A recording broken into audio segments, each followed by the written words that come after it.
Free NFL free agency has finally arrived, and the new league year has just begun. Welcome everybody to Second City Sports on Chicago. The Chicago Bears made some changes on the offensive line. What moves does Ryan Post have up his sleeve? We'll tell you all about it coming up. In basketball, in the NBA, the Bulls were part of a dunk fest, and they lose once again. Yay! In college basketball, the Fire and the Illini ended the regular season on a good note. Yay! Even though the performance was ugly. In baseball, the White Sox continue to swing a hot stick while the Cubs are trying to get their bottom half of the roster together in time for opening day. In hockey, we lose a legend in Troy Murray, and we'll have a special edition of Old School TV Monday. That and a whole lot more as the Monday Extravaganza edition starts now. 10, 9, 8, 7, 6, 5, 4, 3, 2, 1. Keep him on the field. And this one, a drive into left center field. Going back is Churio at the wall. Get out! Robert Jr., his fourth of the season. And the Sox take the lead 2-1. Armstrong gets into another one. Sends Edman back. He's watching it land in the stands. What a night from Pete Crow Armstrong. Goes wide, up the guard again. And he scores. What a play! On Jordan Bennington, no chance at all for the Blues netminders. Connor Bedard. Wow. Getting what a pass. Buzelis with the fake on the drive.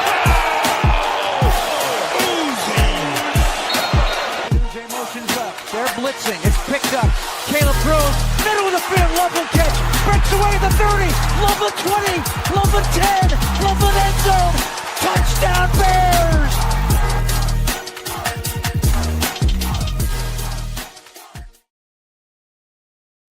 Welcome to this another stunning edition of Second City Sports, the Monday Extravaganza edition. You're locked and loaded, and we're live in living color right here on Sports Soul Chicago. LaKeena McGee is she. Sidney Brown here is me. You can follow yours truly on the Twitter, X, and the IG at SidKid80. Once again, it's SidKid80. That's SIDKID80. That's SIDKID80. You follow LaKeena McGee on the Twitter, executors again at IG. Be sure to download that Sports Zone Chicago app wherever you get your apps. Please follow Sports Zone Chicago on all social media platforms on Facebook, X, Instagram, and YouTube. And thank you very much in advance for your support. Like, share, subscribe, and tell your friends. We're the unapologetically fun, and we have very definite opinions. If you have any definite opinion, do not 2 hour extravaganza we call a sports talk radio show. You better hit us up, not now, but right now at Sports Zone Chicago's Facebook page or at Sports Zone Chicago YouTube. Type in those questions and comments in the comment section. LaKeena will get the up on the screen for you. But if you decide to troll and or do something silly, dumb, or stupid, I've given LaKeena full powers to give you dumbos, pew, pew, pew. Toodles. Toodles. But before we begin, shout out to our live game. That's LIVE Live Entertainment Game. That's checking us out live right color at Sports on Chicago's Facebook and YouTube channels at 12:19 p.m. Central Standard Time. But as always, look to the replay game that's checking us out on the replay, also at Sports on Chicago's Facebook and YouTube channels. Every month we talk sports, music, or entertainment, we will provide. We invite you with some of the best here on Second City Sports. We got a busy show today. We got a special edition of Old School TV Monday, feature a TV sitcom that you guys probably forgot about. Also, too, we remember Blackhawk great, both on and on the ice and in the booth, Troy Murray, as he loses his battle with cancer. March Madness is in full swing as the big conference tournaments start this week. But also, some tickets have already been punched on the men's and women's side. We'll talk about that. Also, excuse me, the NBA, as the Bulls was part of a dunk fest yesterday in Sacramento, but they lose. Yay. But first, we're going to get right to it here because the free agency period officially started a couple of hours ago, and it's been fast and furious. So bear with us, folks. We're going to be keeping you guys updated as we go along here. But we'll start with the Bears first, of course. No pun intended. Right, exactly. The Bears did get their center on Friday. They got veteran center Gary Bradbury from the Patriots for 2027 fifth round pick, of course, with Drew Dahlman's unexpected retirement, if you want to call it unexpected. This is a guy that played in Minnesota, so he knows the NFC North very well. So cool. Then earlier this morning, before the official free agency period started, DeMarco Jackson, they re-signed him, the linebacker. They re-signed him to a 2-year deal, and they also, as this free agency period started, they also got. Now again, bear with us because all this is coming up fast and furious. But about an hour ago, they get a veteran D tackle. And this is interesting because he played for the Colts for the last few years. If I can get his name, because like I said, all this is coming up fast and furious. Neville Gallimore to a 2-year, $12 million deal. So they beef up they depth up that interior line in that front seven. So that's pretty cool here. Now, so what do you think about the move so far? Now, so we also got to mention, because we talked about this before we came on here, that Jonathan Jones, the great CBS insider, NFL insider, he said that the Bears are eyeing, however you want to say it, eyeing veteran safety Kobe Bryant from the reigning champion Seattle Seahawks. So what do you think? Well, we'll talk about the rest of the moves in a bit here, but we're going to deal with the Bears first. So what do you think about these moves the Bears have done so far? First, the Garrett Bradbury trade. I like this trade for the Bears because Brian Post had a plan on what to do after the sudden retirement of Drew Dalman. We all know how important in health that offensive line was to the success of the Bears team last year, in particular with running game second. So there's a veteran guy, like you said, he played in the division to start his career. He was drafted by the Minnesota Vikings in 2019, played on the team with the New England Patriots last year. They went to the Super Bowl. Yes, they got manhandled by the Seattle Seahawks in the Super Bowl, but it wasn't all his fault. So it's a veteran guy that comes in, that knows his role. You could draft your backup center with this year, one of their 7 picks this year, or perhaps train somebody for next year. So this is a good veteran move for the Bears as far as the offensive line. Now, with the signing of DeMarco Jackson, we talked about this for the last couple of weeks. Depth was a very important factor on his roster last year, and this year is no different. And it's going to be important again. DeMarco Jackson is one of those guys that had to step up when Tremaine Edmonds was injured, when TJ Edwards was injured, and when some of the other guys I know saw went down. So Jackson did his job, and he was handsomely rewarded with a 2-year deal. So and he had to address them. Now, I know the old saying goes, you cannot address every single need during the off season, and to an extent that is true. But Ryan Post, just like last year when he rebuilt that offensive line, he the number one targets that were on their boards, that they went and got him. You saw how successful they were last year, and I think that he's trying to do the same output again this year. Now, you still have work to do. I know you had the draft coming on a little bit over less than a month and a half from now. So the Bears still need to beef up with the defensive tackles, and you got to find a safety or two. I know we'll get to the Kobe Bryant situation in just a moment, but you still have a couple pass rushers to fill spots to fill on this roster with the pass rushers. You still need a couple of defensive tackles, and you still need some safeties. Well, some breaking news. So where's the sounder here? Because we got some breaking news here. According to Tom Pelissero from the NFL Network, of course we talked about this. That's close enough. The Bears are signing Kobe Bryant, the former Seahawks safety. So they haven't said anything about the numbers just yet, but that's what various the various NFL reports are reporting. So they do get a safety because they don't have any right now. I'm talking about the Bears. But it looks like this kind of means that I guess Daquan Brisker's gone. Kevin Byard is also gone. They're going to be testing the market. So, he's not going to be cheap. I'm going to talk about Brian. He went to a couple of Pro Bowls. Probably one of the top, kind of mid-level top safeties in the league. So this is a nice pickup there. But do you wonder? Some people are wondering, does he fit Dennis Allen's defense? We'll have to wait and see. But this is actually a nice pickup. But hopefully, this will make Bears fans feel a little bit better. But a nice signing. Yeah, we talked about him last year, LaKeena, with the Seattle Seahawks. He was one of the young leaders of that defense. Of course, statistically, they were the best defense in the league, and it was no mistake why they won Super Bowl 60 at the end of last season. So he's going to come in here and implement his leadership into the rest of his teammates. I like that move. Like you said, on the flip side, it means that we knew about Jaquan Brisker not coming back. I think this means that Kevin Byard is not coming back either. So what do you do with the other safety position? Are you going to, is Brian Post trying to fill that other safety position with a lower tier free agent, or will they draft one? In my opinion, I think they're going to draft the other safety positions, but we'll see about that. But I think this is a given that both Bayer and Brisker will not be back. We knew about Brisker not coming back because he's going to be priced out of the Bears' price range. But I think we can safely say that Kevin Bayer is gone. Yeah, let's just And like a it's not C because he was sport. a bad player, but I'm sure that Kobe Bryant I'm sure that Kobe Bryant contract, like you say, is going to be, I don't want to say hefty, but at the at a little bit above the price range of Kevin Byard. Yeah, and also he's a little bit younger too. I'm talking about Brian though. Byard is what like 32 or something Mm-hmm. like that.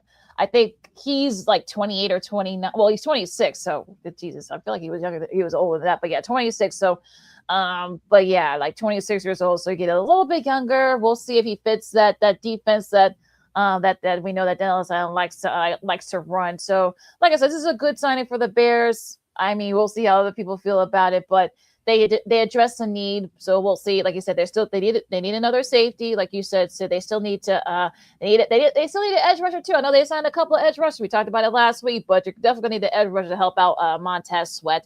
With the Gallimore signing, you wonder where does this put Andrew Billings? Is he gonna be gone as well? So there's still lots of stuff that needs to be figured out here. So yeah, I mean the Bears have done good moves, but I think they could do more. We'll see if they do just that. You listen to Second City Sports on Sports on Chicago. Sid LaKeena here with you as we talk Chicago Bears at NFL free agency, which starts today. It started over an hour and a half ago. We'll have the latest news and nuggets for you as far as the rest of the league coming up following this timeout. But sticking with the Bears here for a second, LaKeena, you mentioned about Andrew Billings. Let's not forget about Gervon Dexter. He had permission to seek a trade out of the trade market. Obviously, he still remains on this roster. I believe next year he will become a free agent after next year. He's still operating on a rookie contract. Remember last year, LaKeena, around this time, I said Gervon Dexter may be on his last legs. So of course, the rest of the league said you're not worth trading for yet. So could the Bears still cut him, or just keep him as a death piece and just write this out to see what you have in him left? What do you do with a guy like Gervon Dexter? Yeah, Dexter, that's another name that's gonna be floating around as well. We know he's had some injury issues, but do you wonder, like, could you probably perhaps maybe try to get another pick? Maybe you may have to swamp picks, I guess, if you want to perhaps maybe get rid of him, get his money off the books.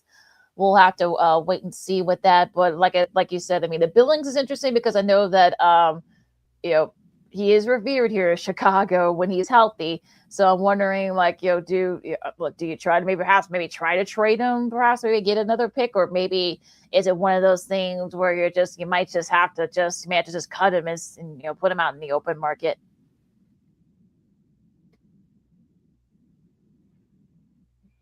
Yeah, another guy that could be possibly on the move is, well, let's go back to the secondary for just a second. Tyreek Stevenson. Remember, he was used in spot duty last year, especially after he came back from his injury. Remember, Jalen Johnson was injured for the first half of the year, came back, and he was eased into the lineup. So I think Jalen Johnson's safe. Remember, he signed that big contract extension now a couple years ago before the start of the 2024 season. Now, on the flip side with Tyreek Stevenson, he was in spot duty here and there. I know there's been some rumblings that the head coach Ben Johnson may not like him as much, or may not fit the scheme that Dennis Allen wants to run. We don't know, but Tyreek Stevenson is in the middle of his rookie deal right now. I believe he's going into year 3 next year out of Mhm. University of Miami. So I think that could be an interesting potential trade possibility there. Now, going back to the office, with we talked about the other moves that the Bears did prior to the free agency on last week's shows, that DJ Moore is out of here now. Cole Kmet could still be a cap casualty, a trade casualty, maybe on draft night. We'll see. But taking a look at this Bears team right now, first in the secondary, Nahshon Wright, I know he hasn't officially signed anywhere yet, but assume that he's gone, that he'll be gone, and, which I think is safe to say. Does this mean that Tyreek Stevenson stays here? Now that DJ Moore's gone, you assume that Roma Duze will be assuming that number one wide receiver role, and slightly behind them at number two. He took off at the second half of last year. Coastal Lovely, your rookie tight end, now going to second year next year out of Michigan. Well, we got some numbers for Mr. Bryant. This according to Jordan Schultz. He and the Bears have agreed to a 3-year, $40 million deal. Now, they're not saying how much of that money is guaranteed, but this shows the buyer and risker, you can say bye-bye to them. So.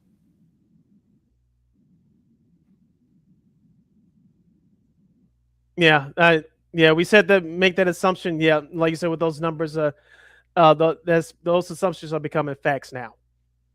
All right, let's take a really quick break. Of course, we'll talk some more NFL, as there have been a lot of trades. There's been a lot of moving parts. So there's been so much. So we're going to take a break and we're going to get to it and give our thoughts on some of these signings and trades. Also, the Bulls, well, it was part of a dunk fest out there in Sacktown, and they lose. Yeah.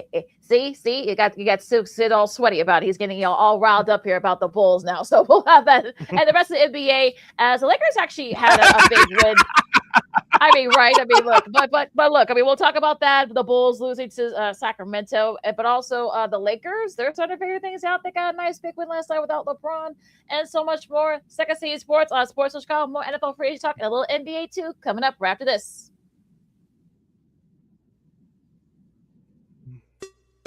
Hey, it's your boy, the Superback, Sean Sierra, and be sure to follow Sports Zone Chicago on all social media platforms, on Facebook, Instagram, and our Roku channel. You can find us at Sports Zone Chicago, and on Twitter, we are at Sports Zone Shy. Also, be sure to download our mobile app so you can take Sports Zone Chicago with you on the go.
Got it done here.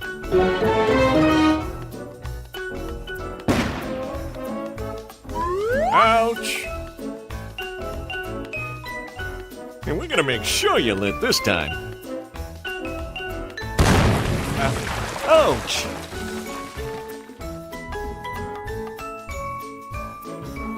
You're not gonna get me this time. Ow, Manny! Whoops!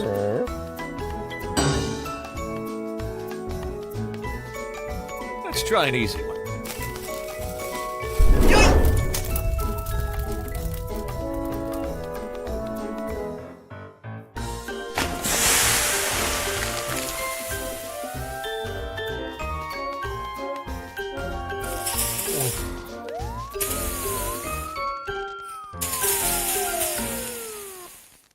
Every day, we take steps to keep the people we love safe, but some health risks are easy to miss.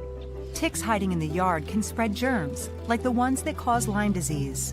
Mice searching for food can spread bacteria that makes us sick. Mosquitoes lay eggs in standing water and can spread West Nile virus and more. Cockroaches are drawn to water in the home, leaving behind allergens that can trigger asthma attacks. Common pests can threaten our health. Learn how to protect your family at pestworld.org. Hey, this is Corey McGetty, and I listen to Sean and Maya on the morning show.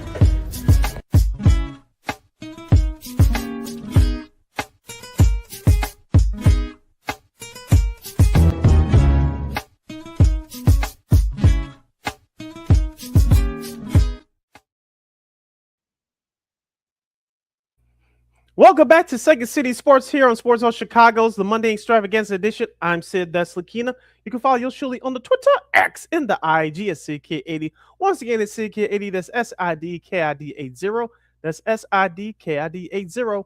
You can follow McGee on the Twitter, X, again, IG. As we continue our NFL discussion in day one, the NFL free agency 2026, and we'll get into the Bulls and the NBA later on in this half hour. If you have any questions or comments regarding those subjects, or you have any comments regarding the breaking news that the Chicago Bears has signed free agent safety Kobe Bryant from the Seattle Seahawks, you can definitely hit us up right now at Sports Zone Chicago's Facebook page or at Sports Zone Chicago YouTube. Type in those questions or comments in the comment section. LaKeena will get them up on the screen for you. Going to the rest of the NFL, there's been a lot of moving parts, if you will. So we're going to start here with the defending champion. Seahawks have already lost Kobe Bryant to the Bears, and now they've lost MVP Kenneth Walker III to the Chiefs of all teams. It's a 3-year deal worth up to $45 million, with I think about like $28 million guaranteed. He becomes the highest paid free agent for a running back in NFL history. So. I guess the Seahawks didn't want to have to pay him a lot of money, and now he's going to the Chiefs. So, Chiefs make a big splash here. Just saw some breaking news on the Pat McAfee show during the break, and there's a little backstory to why Kenneth Walker III has the reason why he signed with the Chiefs. He fired his original agent right before the playoffs, and of course, he's signed with a new agency, and they got him the deal that he wanted. So that's one of the reasons why he's going to the Kansas City Chiefs. Number two, of course, the best quarterback in the league today is the baby goat Patrick Mahomes. I'm sure that's another reason why he signed with the Chiefs as well, because of with the Chiefs missing the playoffs last year due to various injuries, including Patrick Mahomes. When he's healthy, he's the best quarterback in the league. And even though the Chiefs have had their issues with the salary cap over the last couple of years because of the big Patrick Mahomes contract, Kansas City had to put pieces together to fill out their roster. They're still a very good team when healthy, but Kenneth Walker III just say, hey, I got my money. I'm going to a team that's still going to compete for championships for years to come, and I get to play with the best quarterback in the league. It makes you wonder, though, is Mahomes will be back at the beginning of the season? Will he miss like 3 or 4 games to start the season? We'll have to wait and see. Yeah. Speaking of not waiting to see for the Kansas City Chiefs, Travis Kelce, the rumor mills were hot and heavy on him over the weekend, saying that he was not going to go to the Chiefs. He was going to quote unquote, test the waters. Well, those waters will run dry because Travis Kelce for one more year will go back to the Kansas City Chiefs officially. Of course, we heard the stories throughout the offseason that, yeah, I know, right? That Eric Bieniemy, of course, who was the running backs coach here in Chicago with the Bears, now back at Kansas City as the new offensive coordinator. And, of course, Travis Kelce has all the respect and the love in the world for him. So, and those rumor mills are flying that Travis Kelce may have played his last game in the Kansas City Chiefs uniform. He's back in Kansas City for 1 year. Yeah, I mean, I gasped. That was a sarcastic gasp because I figured that he was. I kind of figured he wasn't gonna retire and such with all that. So try and make one more go at it. So good for him, and we'll see what happens. Yep. And speaking of seeing what happens, as you mentioned, a whole lot of moves are going around the National Football League. Let's start off in Miami. 3 years at $67.5 million, $45 million guaranteed for free agent quarterback Malik Willis. Malik Willis was drafted by the Tennessee Titans a few years ago. He was the backup in Green Bay for the last couple of years. He did well enough to earn a big contract for Miami Dolphins. Of course, corresponding with the move they did over the weekend, saying goodbye to Tua Tagovailoa. And the $99 million cap hit, so he'll get that money there. No, yeah, look, Willis earned this bag, so good for him. That might be dormant for the next couple of years because they got rid of a lot of their guys for cap reasons. So, but hey, look, get your bag, as the kids say. Yep. And speaking of another wide receiver receiver getting the bag. Michael Pittman Jr. signed a 3-year deal with the Pittsburgh Steelers. Of course, they have DK Metcalf there now. And the question is, LaKeena, we talked about it a little bit before we went on there. Who's going to be the quarterback for Pittsburgh next year? Will Aaron Rodgers return now? They have his old coach back in Mike McCarthy. Is it going to be a rookie that they try to draft, or will they find somebody else off the street? That's $1 million question if you're a Pittsburgh Steelers fan right now. It's interesting because this was a kind of a surprise. They swap the Steelers and the Colts swap picks, to get Michael Pittman Jr. That clears about 28 and a half million off the books for the Colts. That's why they had to trade Pittman Jr. He gets his bag, and like I said, that's $1 million question. I guess will Aaron Rodgers be back, or will they have to get another quarterback? We'll have to wait and see. But this is this is a good trade for both sides. But it's gonna be interesting to see who's gonna throw to Pittman and Metcalf and among others. Okay, let's go over to Philadelphia right now, where they signed defensive tackle Jordan Davis. I'm trying to get the numbers here in a second. Of course, here we go. Sources confirmed that the Eagles' defensive tackle Jordan Davis have reached an agreement on a 3-year extension, tying him to Philadelphia for the next 4 years. Davis was the number 13 pick in the 2022 NFL Draft and was entering his 5th-year option, which was worth $12.938 million. He made the famous block return for the TV to help the Eagles hang on to beat the Rams early last season. So he's a really good D tackle. I know he's been to a couple of Pro Bowls as well. So this is a nice signing. They get to keep one of their core guys on that defense. Now, one of the things that could another defensive guy from the Eagles, Jalen Carter. Some people are saying there were buzz over the weekend that he might be on the move. What do you think? Do you think the Bears should take a flyer on him? They missed people felt that they missed out on him. When in the draft a few years ago. If this is true and that the Eagles do decide to trade him, do you think the Bears take a flyer on him?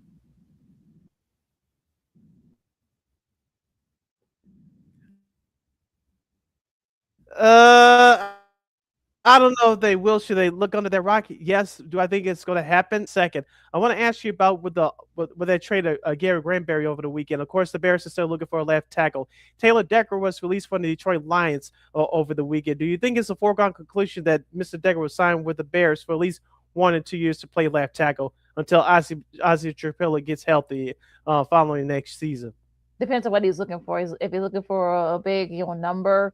Sure, I know that Bears fans, after this news came out, the Bears fans were dreaming about that. But again, I think he's going to test the market and see what if there are because there are other teams that need a left tackle too, not just the Bears, and they may offer him more money. So I'll have to wait and see what's his big what's more what's more pertaining to him, what's more important to him, I should say. Getting a chance at a ring or getting the bag. All right, we'll see what happens there. Now, speaking of the Detroit Lions, they lose a defensive back, Amik Robertson. He signs a 2-year, $16 million deal with the Washington Commanders. 9.3 of that $16 million is guaranteed. Yeah, another cap casualty for the Lions, but a nice pickup for Dan Quinn and that defense to beef up that front seven. So a solid D tackle. But like I said, another cap casualty. But look, I guess the Lions lost as a Commanders gain.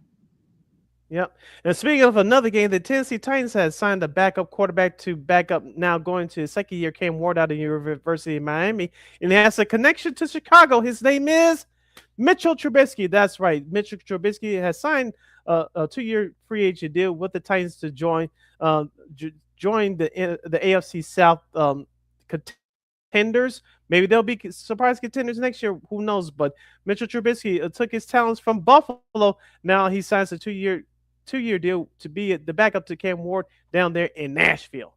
They got a lot of money to spend, the Titans do. So, I wouldn't be surprised. They probably got other big moves, to come. So look, Ward gets a nice veteran behind him. So good for Trubisky. He's still making the bag. Yeah. Now, what other moves that has surprised you so far or disappointed you thus far, even though we're still in day one of free agency? A nice pickup though for Isaiah Lackey going to reunite with his old coach John Harbaugh over at the Giants. That's a nice little pickup. Giants could be contenders for the NFC East, this coming season, and I think that's a really, that gives Jackson Dart an extra guy to throw to. So with him, and once Malik Nabers comes back from his ACL surgery, it's going to be interesting to see how good. Also, and also Cam Scatterby when he comes back from his injury, that should be a nice formidable offense over there in New York with the Giants. Now the Rams, look, they're beefing up that secondary because that was a big. That was one of their main weakness last year. They get Jalen Watson, who has 2 rings with KC. He gets a 3-year, $51 million deal with $34 million guaranteed. So a nice pickup. Another pickup. They get Trent McDuffie. Now they get his former teammate from Kansas City, Jalen Watson. So a nice pickup there. The Bucks re-signed Cade Otton, the tight end. So Baker Mayfield gets to keep one of his guys out there. Alec Pierce, who some people thought that maybe could test the free agency market. Nope, he went back to the Colts, signed a massive 4-year, $114 million deal. I think I saw it's like $65 million that is guaranteed. 60 or $65 million that is fully guaranteed. So he went back to that. Now former Bears wide receiver Amani Zaccheaus, he's going back to Atlanta, going with the Falcons.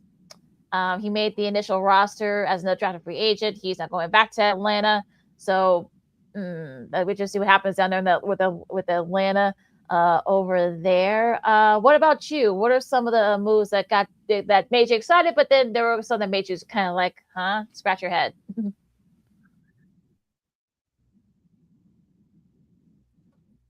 Yeah, I'll start with the Amala. I'm gonna start with the Amalade Sakia situation. Of course, he had his moments here in Chicago last year in the Bears uniform. He had a lot of drops, especially in the middle of the year, but he made some key catches toward the end of the regular season and in the playoffs as well. So it's all about the connection with Caleb Williams. They had it there, and then they didn't. And he rebounded nicely. So he's going back to Atlanta, where all sorry for him. So congratulations to him, which means that. With his departure, that Ryan Poles is going to use one of his 6 draft picks to draft a wide receiver. So that wide receiver room, as we talked about in the last segment, is very crowded. Another potential target coming up yet to draft. But I want to address the linebacker Jalen Phillips situation for a moment. Of course, he left the Eagles in free agency. He signed a 4-year, $120 million contract with the Panthers. The Panthers struggled defensively last year. They're still on the ability traded from the Raiders to Baltimore. I know we haven't addressed it officially on here yet, but with those big targets gone, I think that Ryan Poles has no choice unless he can find a diamond in the rough if here free agency. You have to pick your next pass rushers in the draft next month.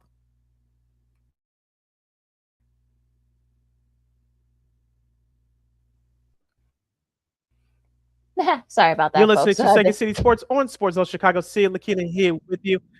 LaKeena, your thoughts about the Maxx Crosby trade from Las Vegas to Baltimore? The news popped out of nowhere last night on a news dump day. Well, our buddy Christine Met for KXRP, she was right. Remember, she said that don't be surprised if Crosby doesn't end up in Baltimore, and she was right. The Raiders get their 2 first-round picks as they were that's the price that they wanted. The Raiders were able to give it to them, and also the Ravens get one a top defensive end. So I think this is a nice pickup for new head coach Barry Minter over there in Baltimore, and he's a defensive guy. I think he fits in that system well. It's going to be interesting to see what he does. Once he gets healthy, assuming that he will be healthy by the start of the season. And look, I think this is good for Baltimore. Now, Baltimore has had a nice free agency period thus far. They brought back one of their old linemen, John Simpson, to a 3-year deal, $30 million. So that's a nice showing for that. And also too, more lineman help for well, the Ravens, they lose one of their guys, center. That's Tyler Lindenbaum. Bears fans were hoping to get him. Of course, they got Garrett Bradbury instead. But now he's going to Vegas. He gets a 3 years, $81 million deal with $60 million in guaranteed. So, the Bears, didn't get him, but the Raiders did, and it's going to be interesting to see with Geno Smith being gone, who is he going to be hiking the ball to? Maybe Fernando Mendoza, very likely the number one pick. Should they pick him in a next month in the draft? Well, with Maxx Crosby's departure and with Geno Smith's departure, with the presumption that the Raiders are going to select Fernando Mendoza with the number one overall pick, the Raiders are clearly in rebuild mode right now. Of course, I don't him, but he's going to a piece of that to set the tone, to set the culture for the Las Vegas Raiders. Don't forget they have a new head coach there now. I believe that's Gary Kubiak's son who's running the ship now. So it's all uphill from pace. You pick up perhaps center in football, but that organization still has a long way to go. Well, the Raiders, they've also agreed to corner back Eric Stothe to a new 3-year deal. There were $30 million with $20 million guaranteed. So he's staying in Vegas. So it's going to be interesting to see. There are going to be, like you said, they're going to be removable for the next year or two, but they're going to be fun to watch. With Mendoza, we'll see what he brings to the table. Also, Sheldon Rankins, he's staying in Houston. The new 2-year deal that includes a $20 million guaranteed deal. With Sean Gary, the Packers have traded him to the Cowboys for 2027 fourth rounder. So they get the edge rusher. I'm talking about the Cowboys do when they stock up on some picks.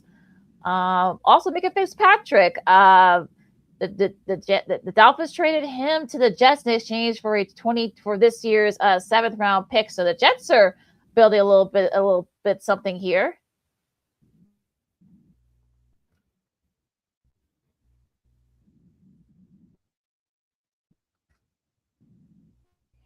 Year's head coach, of course, he struggled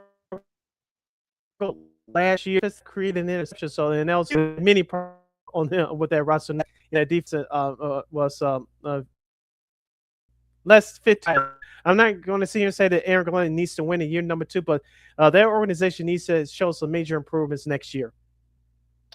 And one more before we move on. Tyler Algiers, of course, he played for the Colts and the Falcons.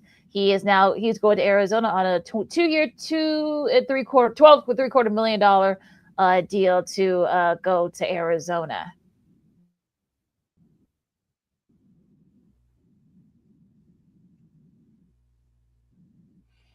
Yeah, that's a nice move for the Cardinals. So the question is now, who's going to be their starting quarterback? Of course, we talked about it on the show last week that Kyler Murray, they gave him the boot along with this pink slip and Lee Cart. So will they find one of those quarterbacks in the draft? I know this year the quarterback draft class is not that strong. Of course, you have Cade Klubnik and you have Ty Simpson out of Alabama coming out. But will the Cardinals take a chance of flyer one of those guys, or will they sign a free agent for a couple years? So that's $1 million question for that organization right now. So with Tyler Algier being one of the nice backup running backs in the league, that helps them. But who's going to get who is he going to receive the ball from via the quarterback? That's going to be $1 million question here. All right, so those are just some of the moves right now. If there are more moves coming up, we'll talk about that. But that's a lot so far, Sid. So let's take a break and we'll talk about some football. Let's go to some NBA. Actually, to Second City Sports on Sports of Chicago. LaKeena, McGee, Sidney Brown with you. We're going to switch gears here and talk some Bulls and NBA from the weekend. The Bulls, Tankathon. Well, now it was a dugfest out in Sacktown as they faced the hapless Kings, but the Bulls lose to the Kings last night. And well, I mean, look, I know Colin Sexton, I know he had a lower leg contusion. He got injured early on in that game, and he was gone for the rest of the game. But even still, I mean, Look, Sacramento, like I said, they've been hapless. They're even more hapless than the Bulls are, so go figure. But let's be real here. But yeah, Maxime Ramon had 26 points. Malik Monk had 30 off the bench for the Kings. Russell Westbrook, guess he's still over there, folks. 23 points for him. Luke Shepard, 28 for college. He got hurt. And also, Mox had 20 points as well with 8 boards. So, Sid, what did you think about the game last night?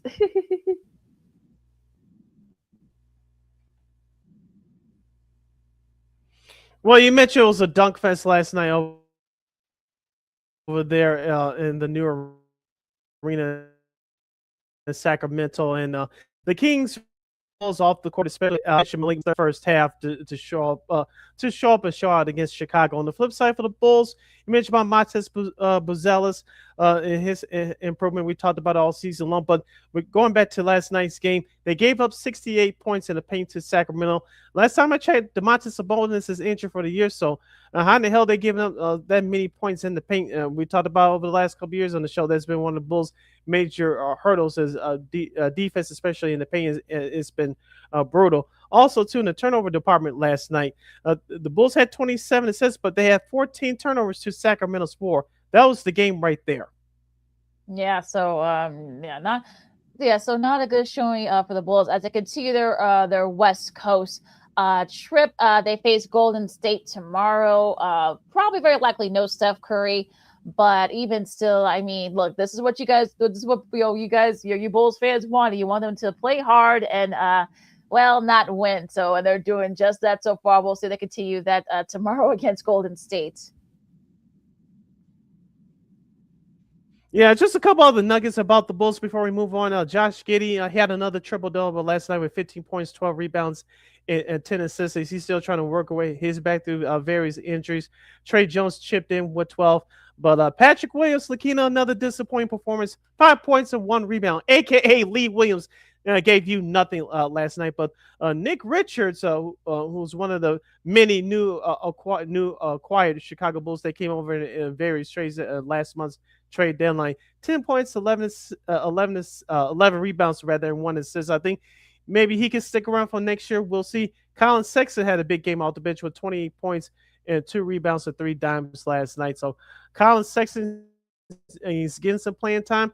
I'm not saying he's going to be your backup point guard for this Bulls team next year, but if he keeps playing like this, maybe he'll earn a contract for some other teams.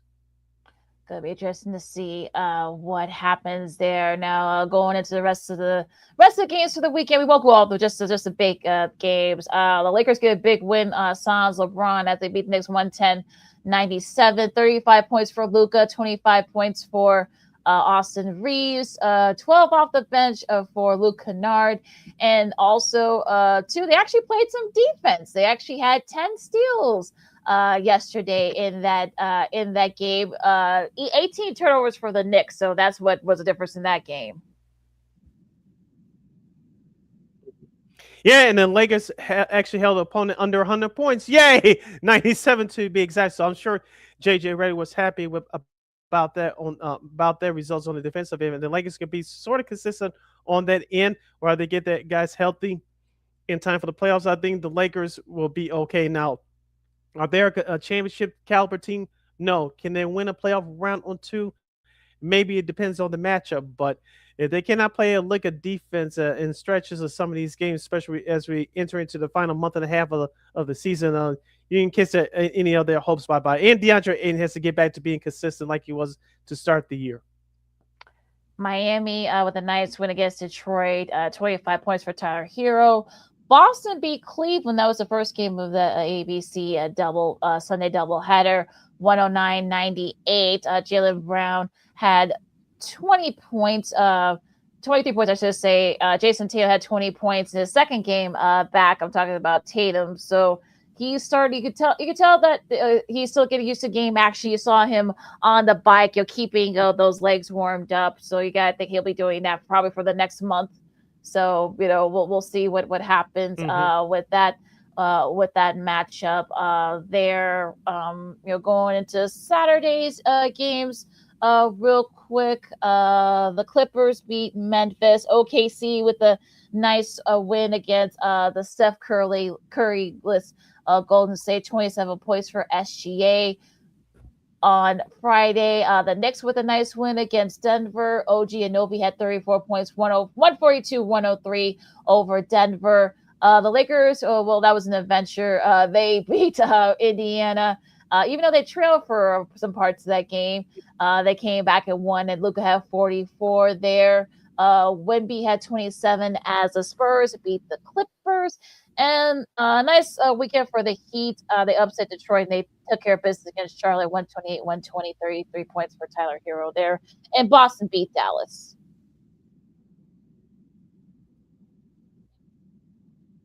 Yes, speaking of Boston, LaKeena, I want to get your quick observation on Jason Tatum. How do you think he's looked so far? As we talked about on the show last week, that he was going to be on the minutes restriction, and we've seen that thus far. He's played in 27 minutes in both games, including yesterday's win over the Cavaliers. I watched that game last Friday against Dallas.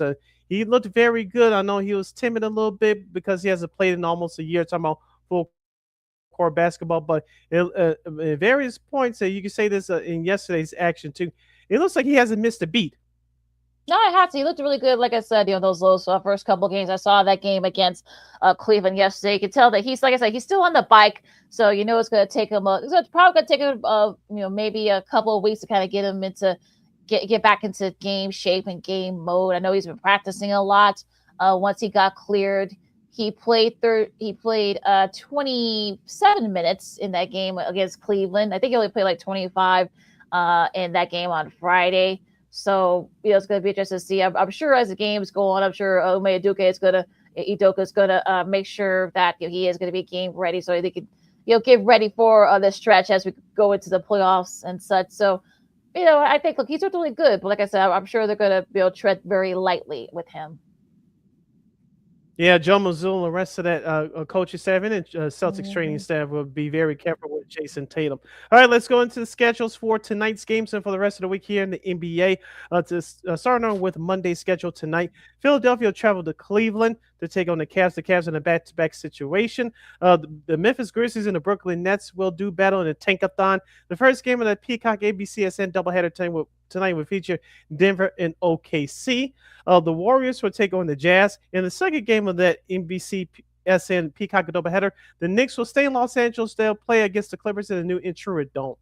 We'll see if they can bounce back after that loss to the Lakers yesterday. Tomorrow, Memphis and Philadelphia, Detroit and Brooklyn, Washington and Miami, Dallas and Atlanta. That should be an intriguing matchup. Toronto and Houston, that should be another one. Houston with a nice bounce back win against Portland. This should be a good one there as they host Toronto. Phoenix, they face Milwaukee. Your NBA on NBC, Boston and San Antonio. That's the first game of that doubleheader, also streaming on Peacock. The Bulls, like we said, they face Golden State, Charlotte and Portland, Indiana and Sacramento. And the second game of that NBC Peacock doubleheader, coast to coast Tuesday. We'll see the Bronze back for this one tomorrow, but it should be a good one as the Lakers host Minnesota. That should be a fun one. The Celtics and Spurs could be an NBA Finals preview, so be on the lookout for that one. Wednesday, ESPN Wednesday night doubleheader starts out with Cleveland at Orlando, followed by the Rockets and the Nuggets. That's your ESPN Wednesday night doubleheader. Other games are as follows for Wednesday. Toronto will visit New Orleans. The New York Knicks will stay out west. They'll play the Utah Jazz.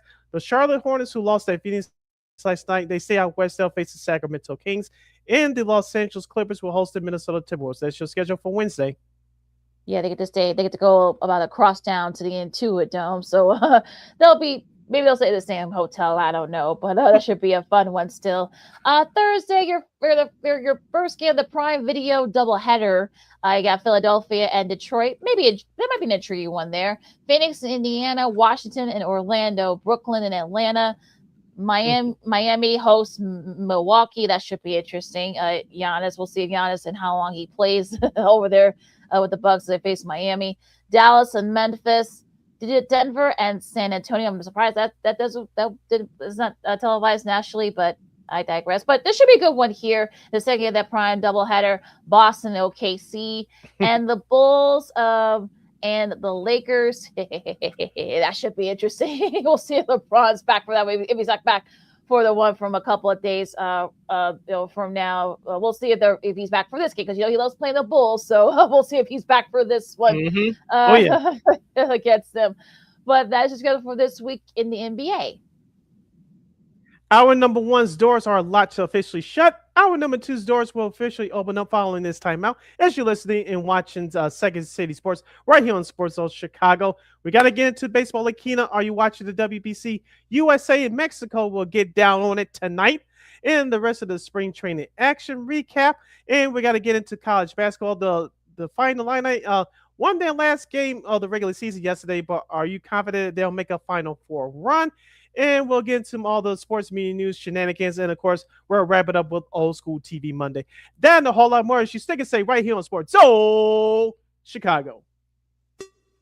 Hey, it's your boy, the Superback, Sean Sierra, and be sure to follow Sports Zone Chicago on all social media platforms on Facebook, Instagram, and our Roku channel. You can find us at Sports Zone Chicago, and on Twitter, we are at Sports Zone Shy. Also, be sure to download our mobile app so you can take Sports Zone Chicago with you on the go.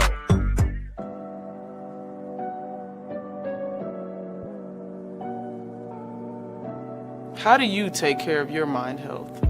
For my mental health, I meditate in the mornings. I have my dogs. They're the best. I just find ways that help me just relax. Finding things that make me happy, like being close to my family. I meditate a lot and read books. I have hobbies outside of the game. I'm able to switch off. I'm able to turn my brain off from the game of basketball. Your mind health matters. Your mind health matters.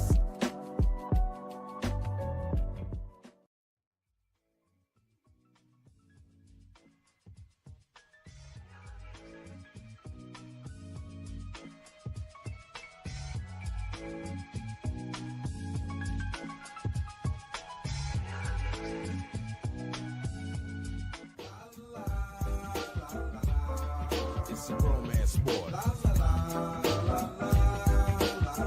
What? It's a romance sport like that. Your Marine Corps' way of life is to defend the American way of life.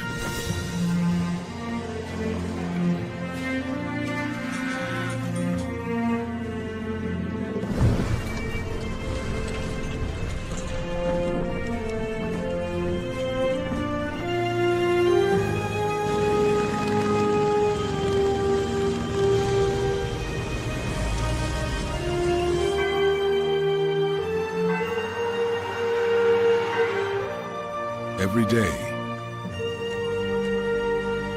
no matter where we serve, we take a stand for our nation, for each other, for us all. The few, the proud, the Marines.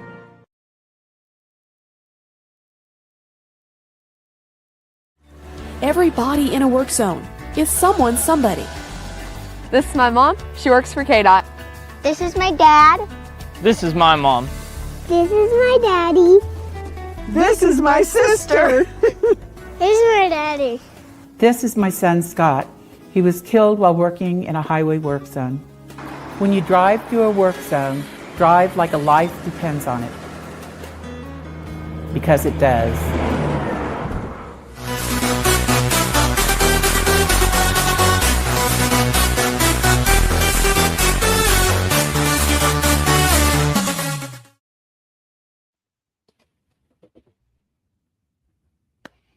Welcome back to hour number 2 of Second City Sports. So this is Monday Extravaganza edition. You're locked and loaded, and we're live in living color right here on Sports Zone Chicago. LaKeena McGee is she. Sidney Brown here is me. You can follow yours truly on the Twitter, X, and the IG at SidKid80. Once again, it's SidKid80. You can follow LaKeena McGee on the Twitter, X, and here's again the IG. As we kick off hour number 2 discussing baseball, the White Sox named their opening day starter and a whole lot more. And we'll get into some men's college basketball as well for this to kick off hour number 2. You have any questions or comments regarding those subjects, you can definitely hit us up at Sports Zone Chicago's Facebook page or Sports Zone Chicago on YouTube. Type in those questions or comments in the comment section. LaKeena, we get the up on the screen for you. White Sox made the news about right around this time yesterday that Shane Smith will be the opening day starter. Not a big surprise here. Look, I mean, I think he definitely deserved it. I think he's earned it. So, good for him. And I think this is really going to be a nice. Hopefully, it becomes a decent season for the White Sox. I mean, this might be one of those things where the Sox will probably meander right there. The 500 mark. So we'll see.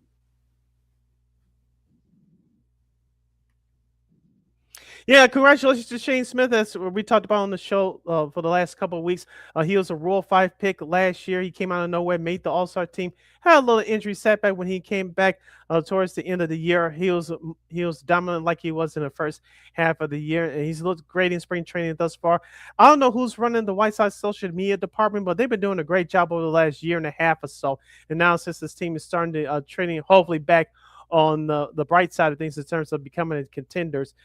Will Venable gave him some words of encouragement yesterday. If you saw the video, I thought that was awesome. You saw the true raw emotions that Shane Smith it came out of him once manager Will Venable named him the opening day starter against Milwaukee on March 26th. That's coming up in less than 3 weeks, guys. So look out for that. But Shane Smith is having a great spring so far, and we also talked about what to expect for this White Sox team. First, from a pitching standpoint, Noah Schultz and Tanner McDougal and Hagen Smith, all of them, they're not going to break camp with the White Sox, but all of them could see action on this team at some point this year. And so that's going to add to Shane Smith and a newly acquired Anthony Kay, the left-hand out of the Korean Baseball League, who they signed early in the offseason. So the future's looking bright for the White Sox. Their bats are still hot. I know they won a game yesterday, so things are looking up for the White Sox right now. So if you're a White Sox fan like yours truly is, those are encouraging signs that the arrow is pointing the way up. Now, on the flip side for the Cubs, as we said before, whoever's not there because of the WBC, get your game action in. Still trying to fill out the back end of your roster. But most importantly, LaKeena, I don't know about you, but that starting rotation is still important. And I don't know about you, unless I missed something. Craig Counsell, he hasn't named an opening day starter yet. I know most people expect him to name Matthew Boyd. I know Kate Horton, who was on the radio over the weekend on 104.3 The Score. He said that he wants to be the opening day starter, but he's not really worried about that. Who will be your opening day starter? Do you go with the veteran Matthew Boyd, or do you go to the future star of your rotation and second-year guy Kate Horton? I think you go with I think you can go with either or. I think Boyd, since he is a veteran, I think you want to try to get him that confidence. But if Horton, you can't go wrong with him either. I think they both had great years last year, and I kind of feel like you can't go wrong with either. So yeah, I mean, look, I'm sure by the time we reconvene on Friday, I'm sure Craig Counsell will name a starter. So I'm not too worried about him not naming a starter right now. But yeah, I think if you're the Cubs, you want to get that back in the rotation. I think Shota hasn't had a good spring, although he did have an okay game a couple over the weekend, so that helps a little bit.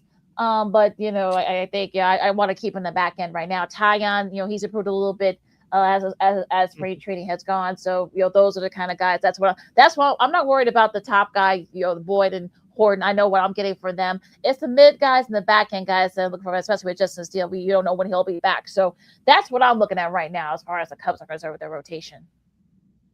Yeah, like you said, the middle of their rotation, it could be a question mark, especially if they get out to a bad start. Don't forget about Edward Cabrera, who they picked up via trade for Owen Casey during the offseason. He could be your number 3, perhaps number 4. And Shota Imanaga, he was your top guy at the top half of the rotation last year. We saw him once he came back from the injury, especially after following the All-Star break. He fell off. He fell off, and his flaws really showed in both playoff series against San Diego and Milwaukee. He wasn't even used in Game 5 against Milwaukee last year in the elimination game. So he came back. I'm talking about Imanaga on the qualifying offer this year. I think he really has a lot to prove out of the other for potential four starting pitchers in that rotation. So it's going to be interesting to see how Schroeder finishes up spring training in, how he gets off. Hopefully, he'll get off to a good start once the bell rings on March 26th against Washington. Yeah, I think that's what you're hoping for. If you're just to have a good start, I think that's what happened. He had a good start last year. He kind of meandered a little bit, halfway, and it was kind of up and down after he came back from his injury. So if you want to have that confidence, you just keep having him gain confidence, and hopefully he can be kind of like that, that sort of like that pitcher that we all saw that we were going to get a couple years ago when he was initially signed. So we'll see what happens. There now, the WBC. I mean, I haven't watched a single moment of it, but I think we see some good moments so far this year. Of course, Schroeder hit a grand slam over the weekend. Netherlands had a nice win over the weekend too. I know the U.S. and Mexico, they're going to be facing each other tonight. That game's going to be airing on the big Fox network. I probably won't see a single inning of it. I'm sure a lot of fans and such, I'm sure they're probably going to be happy when it's over with for the most part. So, okay. Oh, you're just like me, huh? The WBC, not for you. But for those who care, USA Mexico, as you mentioned, tonight at 7 p.m. Central Standard Time on Fox. That game will take place in Houston, formerly known as Minute Maid Park. You listen to Second City Sports on Chicago City. LaKeena here with you. We have plenty of time left in this segment, and so let's kick it over to back to basketball, but on the college side. We'll start off locally here first. Before we get to the Missouri Valley Conference title game with UIC in Northern Iowa, the Illinois Fighting Illini, they finished the regular season at 24-7, 11th ranked team in the country with a 78-72 win over the University of Maryland. Merkovich had 22 points on 9 and 13 shooting, including 4 or 5 from the free throw line. He also contributed with 11 rebounds and 3 assists. On the flip side for Maryland, you had 30 points from Mr. Mills, Andre Mills, I should say. He was in foul trouble, but if he would have made a couple of more big shots, Maryland would have pulled off the upset. LaKeena, I know this is the fan in me coming out, and I'll say it here. I'm glad that Illinois got the win yesterday, but they did not look good doing it. It was a couple of various points in that second half. I thought, okay, they're going to take it over, put the hammer on the nail. They just couldn't do that against a team that's been struggling all year. And that's the problem going to the Big Ten tournament, which starts for them perhaps on Thursday and Friday, which I think they got the triple bye now. Yeah, they had because they're in the top 4, so that's how it works. It's all 18 teams for the Big Ten tournament are going to be playing. It starts tomorrow officially, but yeah, but I mean, look, as far as this is concerned, look, I said you should be a little bit worried if you're in the lineup by the fact that they had to push. They have been pushed against an 11-win Maryland squad, and you should be concerned because they had their struggles in the field. They were only 5 for 24 from 3-point range, so I think that's really. That's not good. Now, luckily for them, they won't play until probably Friday, like I said, depending on because of the way the bracket's up. You get a double bye since all 18 teams are playing in the Big Ten tournament out in the UC starting tomorrow. So I think it's going to be interesting to see what they do. I think the rest could help them, perhaps, but we'll have to wait and see.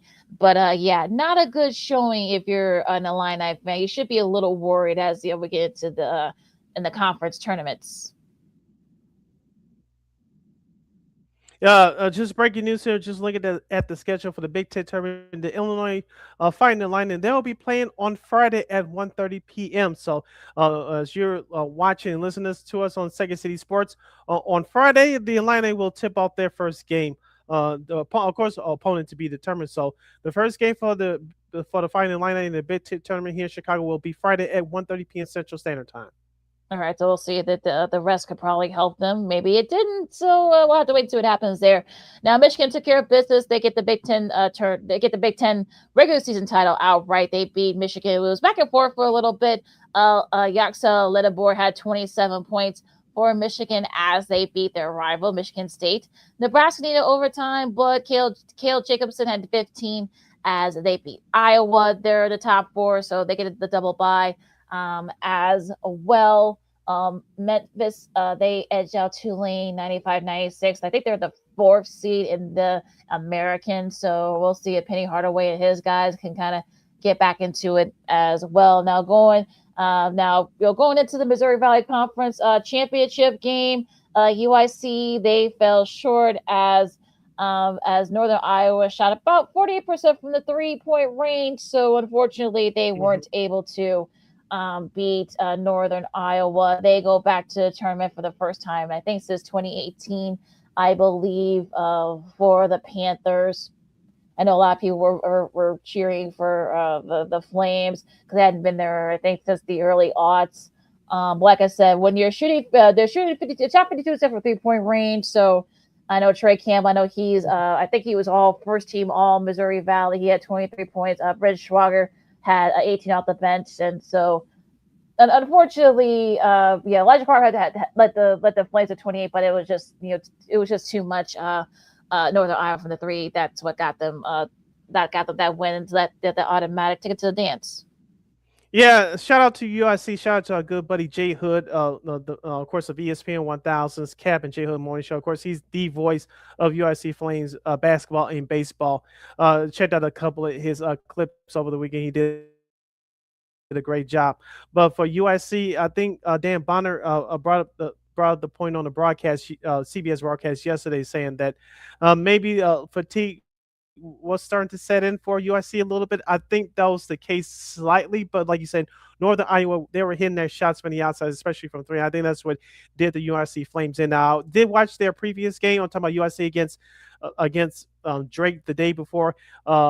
They had, I believe, 12 offensive rebounds, so they were hitting the boards. They couldn't do that yesterday because the Panthers were hitting all their shots. But I really like Elijah Crawford into. Don't forget about Rayshawn Washington Jr. He was really X factor off the bench for the Flames in that game against Drake. But yesterday he had 10 points and 4 rebounds. It's just that the Flames really couldn't get it going, especially from 3-point range at 35%, shooting 6 of 17. Congratulations to the Northern Iowa Panthers. They punched their ticket to the dance. But I think if the Flames can keep a couple of those star players that they have there, I think they could do something special. I know you're going to get into your TED talk about DePaul here in a second, but I think UIC could be another sleeper team that could represent the state of Illinois in the NCAA tournament next to Final Illini next year. Rob Hassan did a great job, so hopefully he can build on this, and hopefully we'll see them back in the tournament. Maybe they can win it the MVC next year. Now the Big South champion, back-to-back champs, High Point, 91-76 over Winthrop, the top 2 seeds in that tournament. They got their 30-4. They could very well give a top seed team whoever they play. Of course, the brackets will come out Sunday. We'll see them. We'll see if they can. They'll give a big team a hard time. I think they can. So we'll see what happens there. Now, Queens University, they're in North Carolina. That's North Carolina, folks. This is not in Queens, New York, for a little history lesson there. They needed overtime, but they beat Central Arkansas, Scottie Pippen's old school, in the ASUN championship, 98-93.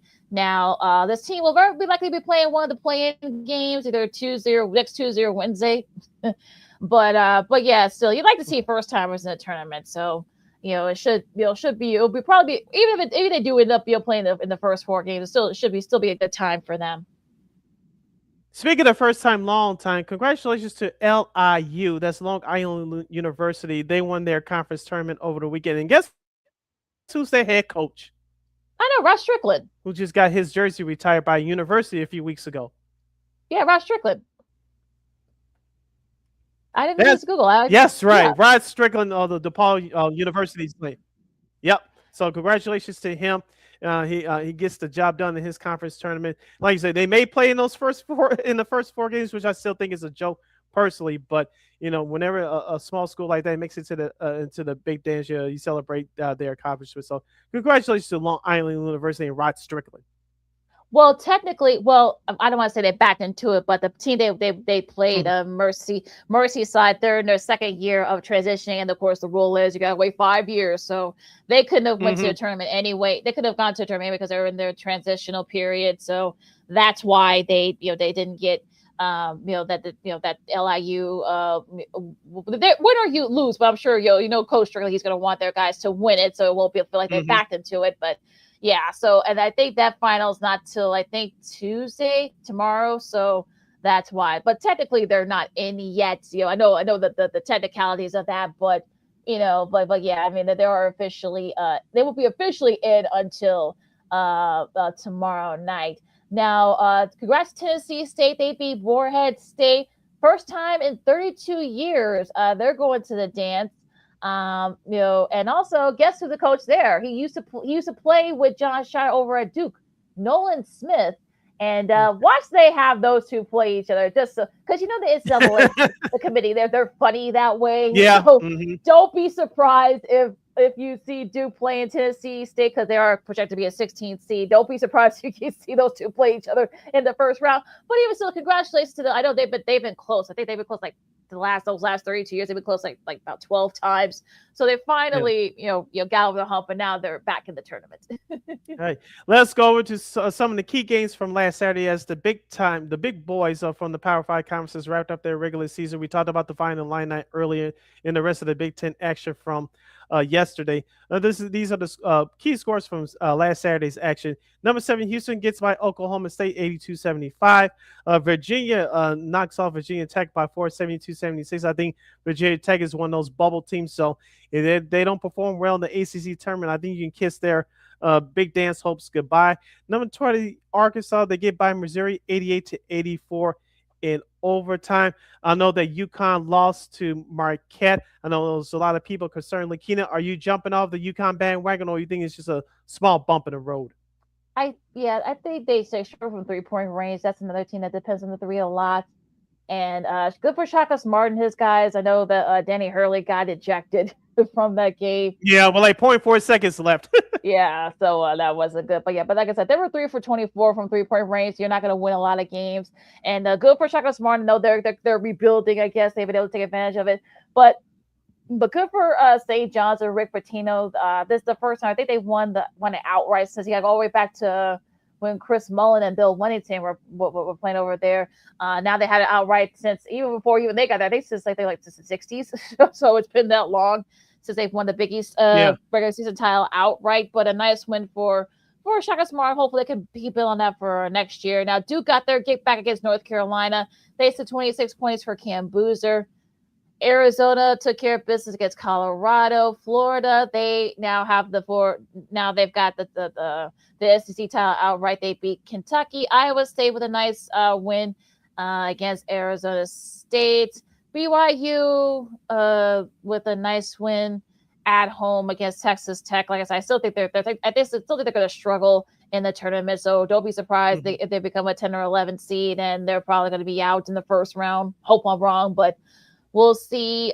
Wisconsin beat Purdue 97-93. I'm worried about Purdue right now. Saw the second half of that game. Shout out Spiro Ditas, a friend of the show. He had a great call of the game. Him and Jim Sparnarko. LaKeena. Yes. Where's Purdue's leading scorer next to Brayton Smith, who broke a record for most 3-pointers made? Yep. He was a non-factor. On the flip side, for Wisconsin, Blackwell, he is amazing, and he definitely carried the day for Wisconsin, especially in that second half. We've been saying on the show for the last couple of weeks, not so much about Wisconsin, but Purdue. We had the same concerns about Illinois. We had the same concerns about Michigan here and there, but I'm really concerned about Purdue. They're not the same team as they were when they started off hot in the year, and we'll see how they perform here in Chicago later on this week in the Big Ten tournament. But I do not have confidence in Purdue right now going to the big dance, which starts next week. Yeah, it depends on who they get matched up for in the tournament that first round. I don't know. I mean, Purdue has had their struggles in the last month, so I don't know what's going to happen. But I would be surprised if they get knocked out in the first round, depending on who they get in the first round. I think they project a 7 seed right now. But yeah, it's going to be interesting to see what happens with Purdue. Yeah, they should be a little bit worried. Now, Kansas, they took care of business against K-State. I mean, Darren Pass had 27. Alabama beat Auburn. Louisville, they beat Miami. But both teams are going in, so we'll see how they do in the tournament, in the ACC tournament. Vandy beat Tennessee. George Mason upset St. Louis, and not for nothing, but if you're St. Louis, you better win the A10 tournament, because a loss like this, if you lose early in in the A10 tournament, a loss like this could follow you, and it's about last season's impressions. Ask Belmont from last week losing to Drake. Yeah, and so we'll see what happens with St. Louis. Just a couple other important scores to pass along from over the weekend. This is from last Saturday. UCLA, they blow out USC 89-68. After Mick Cronin ejected one of his own guys from a game 2 or 3 weeks ago, they've been undefeated ever since, and including, of course, they had that big comeback win against Illinois at home in overtime a couple of Saturday nights ago. UCLA is they're one of the sneaky hot teams in the Big Ten going into the Big Ten tournament here in Chicago later on this week. Speaking of the Big Ten, Minnesota, they get a 1-point win over Northwestern, 67-66. All right, and DePaul lost to Butler in the last game of the regular season for them at home by 30 plus points. Ugh. Still say they're back, folks. And now they're the number 6 seed in the Big East tournament, which I know the Big East has been down this year, but maybe they'll win that one game in the tournament this year. I don't know, but maybe I know some people say that program's on the way up. I know you talk about them a hell lot more than anybody else on this network, especially on this show, but not a good showing for the Blue Demons wrapping up the regular season. Not good at all. Eek. I think that's how let's say. Yeah, LaKeena goes mute on me. Oh. I got nothing. I got nothing to say. So look, I said what I said, and I know that a lot of folks are very quiet now. Now going into the conference tournaments, you've got the West Coast Conference tournament. I know Gonzaga, they're going to play in the semis against Oregon State at 8:00 on ESPN. And the late cap for that one, St. Mary's and Santa Clara, that's going to be on ESPN. Both those games are being played in Vegas for the West Coast tournament. Now the big guys, they start tomorrow. ACC, Pittsburgh and Stanford, that's going to be on the ACC network. Like I said, we talked about Mercyhurst and Long Island. We know Long Island's officially in, but like I said, their tournament game, their title game is not till tomorrow, so that'll be on ESPN too. So hopefully you'll get to see them celebrate, so it won't be so weird if they lose. It won't be weird and such. Kansas State and BYU, that's going to be on ESPN Plus to start the Big 12 tournament there. Penn State Northwestern is going to be at 6:30 on Peacock as the start of the Big 10 tournament starts over at the UC. That should be a fun one. Also, Maryland and Oregon at 4:00 is going to be the early game of the Big 10 tournament on Chicago. That'll be on Peacock. Oh boy! And then of course you mentioned the other conferences that'll pick up later on this week. The Atlantic 10, the Big 10, the SEC, the Mountain West Championship will start on Wednesday. Wyoming UNLV will start off in that one. You have Delaware State and Morgan State in the MEAC tournament quarterfinal. That's on Wednesday. Xavier and Marquette at 5:30 on Peacock in the Big East tournament first round. Ole Miss at Texas in prime time on SEC Network on the SEC tournament. In the Patriot League Championship final on Wednesday at CBS Sports Network, we'll have Boston University versus Lehigh.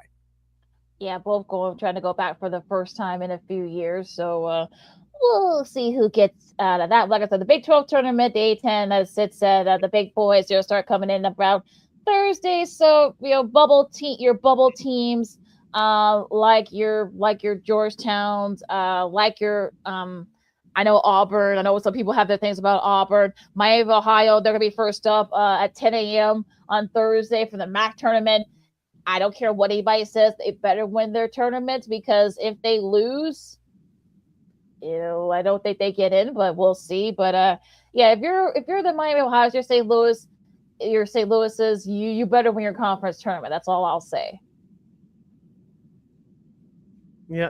And speaking of the conference tournament, speaking of DePaul from a few moments ago, they'll kick off their Big East tournament tournament play against Georgetown. That's on Wednesday night at 8 p.m. in prime time on Peacock. So DePaul will travel to MSG to play Georgetown. They should be able to win that one. If they do, I think they'll be in, and then they'll run into the big boys like St. John's and some of the other teams that get smacked around there. I'm not a hater. I'm just telling the truth. That's all we are. They'll say we're not haters here. We just like to tell the truth on this show. I think you guys should know that by now. But all right, we'll take a really quick break, of course. This is Second City Sports on Sports of Chicago. Some more NFL news, some big news coming, came across the wires. We'll recap that.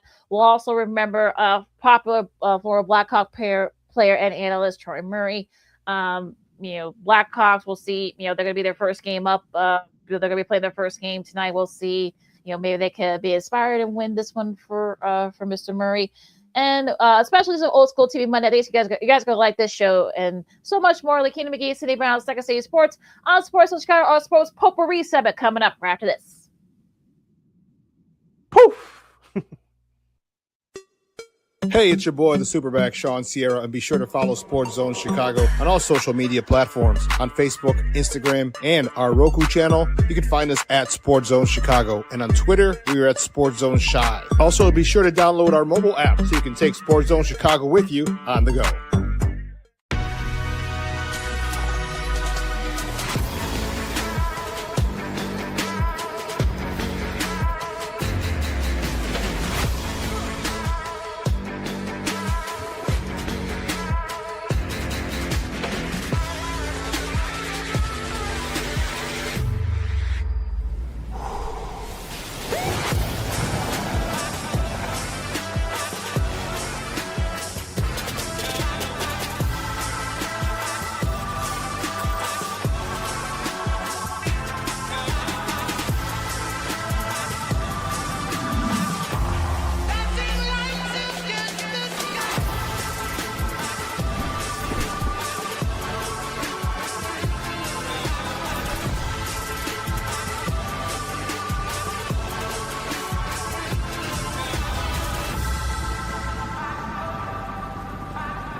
Got it done here.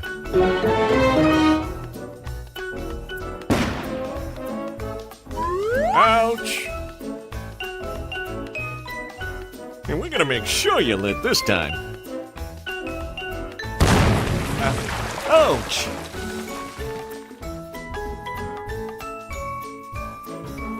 You're not gonna get me this time. Ow, Manny! Whoops!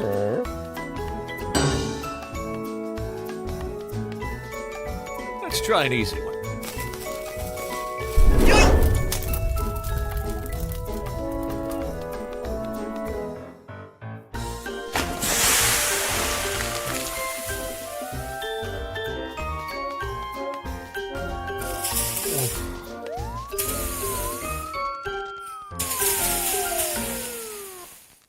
Every day, we take steps to keep the people we love safe, but some health risks are easy to miss. Ticks hiding in the yard can spread germs, like the ones that cause Lyme disease. Mice searching for food can spread bacteria that makes us sick. Mosquitoes lay eggs in standing water and can spread West Nile virus and more. Cockroaches are drawn to water in the home, leaving behind allergens that can trigger asthma attacks. Common pests can threaten our health. Learn how to protect your family at pestworld.org. Hey, this is Corey McGee, and I listen to Sean and Maya on the morning show.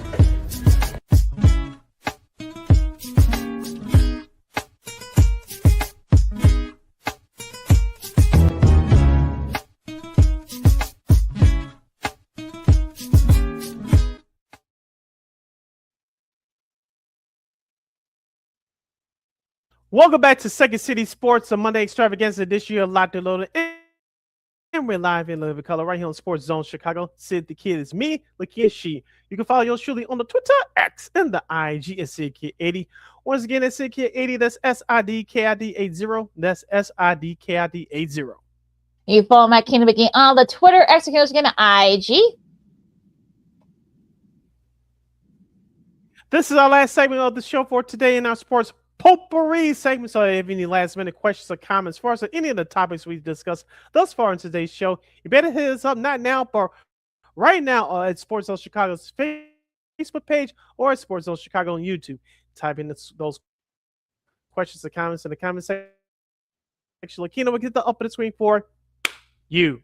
Now, we told you guys that we were going to come back to the NFL, and we were going to do just that to kick off our sports potpourri segment. Some big news, for a veteran wide receiver, Super Bowl champion, Mr. Mike Evans. He is going to be signing with the San Francisco 49ers. No terms have not been disclosed yet, but that's what, it's pretty much all but official now. But his agent just released a statement there. I won't read it, but you guys can go back to it. But the 49ers get a big wide receiver. Still, very productive. I know that he's the all-time all-time record receiving yards now, and like I say, he has a Super Bowl ring, and now Brock Purdy will be throwing to him. Yeah, like you mentioned, Mike Evans, he's a future Hall of Famer. He has a Super Bowl ring when he played with Tom Brady, when Tom Brady joined the Buccaneers in that COVID year in 2020. And you mentioned he's been one of the consistent wide receivers in terms of numbers in the NFL for a long time, going in double-digit years. Like you said, injuries were a bugaboo for him last year. Now he goes to the 49ers and contend for another ring for him. You mentioned Brock Purdy has another target. They don't have to depend on Christian McCaffrey all the time. Don't forget you have supporting castmates in that wide receiver room like Juwan Jennings and DeMarco Robinson. So the 49ers offense just got better on paper. Hopefully those guys can stay healthy. And if they can, they'll definitely challenge the Rams for that NFC West top spot next year. And maybe this will give Trent Williamson instead of it to stay because, remember, he's due about $35 million.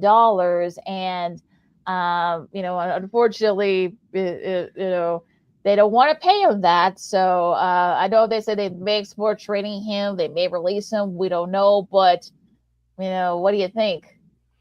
It's going to be tough because remember, San Francisco has been going through their own salary cap issues over the last 2, 3, 4 years or so. It's going to be interesting to see will they cave into Mr. Williams' demands or will they flat out cut him. He's been injury prone to the last couple of years. So it's a tough decision that John Lynch is going to have to make here shortly. We'll see if they can figure it out there. Now, Travis Etienne, he's going to New Orleans. And I know that I've been trying to see if I can get numbers. They haven't set numbers yet for him, but he is going to New Orleans. He's going to be back a little closer to home. I think he grew up just outside New Orleans. So this is kind of like a homecoming for him. Tyler Show, actually shows some promise. We'll see if they can build on that. Yeah. And let's not forget they released Cam Jordan as well to free up some more cap space or so. New Orleans is trying to rebuild on the fly there. We'll see what happens, but like the moves they've made so far. They also signed a veteran guard from the Bills, David Edwards. So they definitely beefing up that O-line there. Jets have agreed to terms. They've just been pretty busy so far. They got a lot of cap room. The tackle David Oyomene on a 1-year deal with under $9.75 million guaranteed. The Steelers have also agreed to deal with former Buck corner Jamal Dean. 3 years, $36.75 million. Look, I'm sorry, folks. It's just coming fast and furious. And the Bears make another splash. They add to their defensive front. A veteran free agent linebacker Devin Bush, who was recently with the Browns, to a 3-year, $30 million deal. Of course, he's a Drew Rosenhaus guy. And I think this all but says that I heard our buddies Rahimi, Harris, and Grody, all three great friends of the show. I know Marshall Harris was basically hoping and praying that Kevin Byard, maybe this means Kevin Byard will be back. Yeah, where are they going to get the money? Because they just signed a Devin Bush to a 3-year, $30 million deal, too. Maybe as speaking of score, we'll go to this old saying. If you're an old score listener or Chicago sports radio listeners like we are, pardon the great Mike Murphy, but you went to Abby's Old George to dig up that money. There's a lot of cash in the box. Well played there by you, sis. I guess so. I think this is a good sign. Look, you add more depth to that interior front. I mean, I don't know. We'll see if I said if polls can, maybe this will probably mean that they'll build, the secondary through the draft. And because it looks like we may be seeing bye-bye to Bro Brisker and Byard. So maybe this move confirms that. Yep. You're listening to Second City Sports on Sports Zone Chicago. LaKeena here with you. If we have any more NFL news to pass along to you within these less than 20 minutes left of this program, we'll pass it along to you before we jump up out of here. Let's jump into that hockey, LaKeena. We'll salute Troy Murray in just a second, but the Blackhawks had a tough weekend. They lose to the Vancouver Canucks last Friday at the UC. Yesterday, they lose a heartbreaker overtime to the Dallas Stars by the score of 4-3. The Blackhawks had a 2-0 lead, season series lead on the Stars. They couldn't complete the 3-game season sweep. The Blackhawks jumped out early to a 2-0 lead, gave up 3 goals to the Stars. Connor Bedard netted home his 26th goal of the season, but they lose another close one here in overtime. LaKeena, like we said on our last couple of shows, shout out to Jeff Bledsoe, their first year head coach. He's getting more out of these guys than as anyone expected, especially with that surprising start to the year. But this is what happens, especially after the trade deadline from last week. You clear out some of that dead space with those veterans. You get to see what the real future of the Hawks looks like. They're losing so many close games, but this is why I said that where GM Kyle Davis will come in over the summer. He's going to have to make some not big moves, but some important moves to get the right pieces around Connor Bedard for this team to jump to the next step next year to make the playoffs. Because some of these games they're losing this year, if they continue to improve for next year and get those right young veteran pieces to go next to Bedard, they could be right in the playoff race next year. Yeah, they look at them. They got rid of some money. They took some money off the books. That's really all you can ask for here, as far as the Blackhawks are concerned. So I think this coming off season, we said a couple years ago that this is a big off season for Kyle Davis. I think this season off season coming up for this is going to be a big one for Kyle Davis. I know that some people look. We look. Blackhawks fans are very knowledgeable. They know what moves they got to make some moves, to move money and for cap space and such, and draft picks. So hopefully they can get it going here and hopefully it can make some big splashes. Just finish strong. I think I saw the highlights. That was a tough game to lose last night for the Blackhawks. Like I said, they were right there with the Stars for a little bit. Our girl Brooke, the hockey writer, we got to get her back on. I know I kind of follow her because I can't watch the games unless they're on nationally. But another tough loss for the Hawks. But you know what? I mean, look, as long as they're showing to improve, which they have, if they can, finish the season strong, hopefully, this will be a good way going into the off season. Yeah. Speaking of the Blackhawks, all hockey fans and Blackhawks fans in particular received tough news on Saturday morning, where longtime Blackhawks legend, both as a player and as a broadcaster, Troy Murray passed away at the age of 63 due to complications of cancer. Of course, he discovered his cancer a few years ago. It was in remission, but then unfortunately it came back. He had to leave the radio booth at WGN Radio earlier this season. Unfortunately, he lost his fight to cancer. I received that news when I woke up. It hit home for me. I only got a chance to meet him once. The last Blackhawks game I went to do, a mutual friend of mine who follows me on social media. This person was crushed as well, and I put out a picture of Troy Murray. It was this person gave me the band of hashtag Team Murray, which was raising awareness of him fighting cancer. And I know that the National Hockey League, through all its 32 teams, they do their own version of hockey fights cancer. And I believe the Hawks did their good man to all his colleagues and fans. And I heard interviews with former players and colleagues yesterday and over the weekend echo those same sentiments. For those of you that haven't watched it, I retweeted it on my social media feed on the X machine at SitKit80. Derek Panker, who returned to the Blackhawks broadcast booth last year, he was doing some network duties for TNT yesterday. He broke down and started crying when he was talking about Troy Murray in the rest interview by a good friend of the show, Pat Boyle of CHSN yesterday during a pregame show. For those of you who haven't seen it, go check it out on their various social media pages. And it was very tough, but he got through it, and he just talked about his former teammate and colleague on the broadcasting side.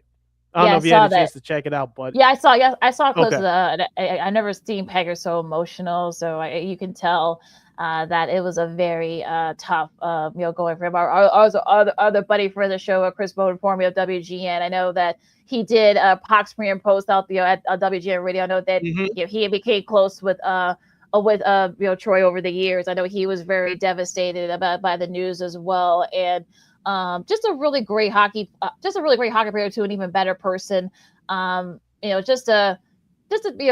He was a 1987 Selke Trophy winner. I saw an old clip of a YouTube clip with him back when he had the mullet, if you guys remember that.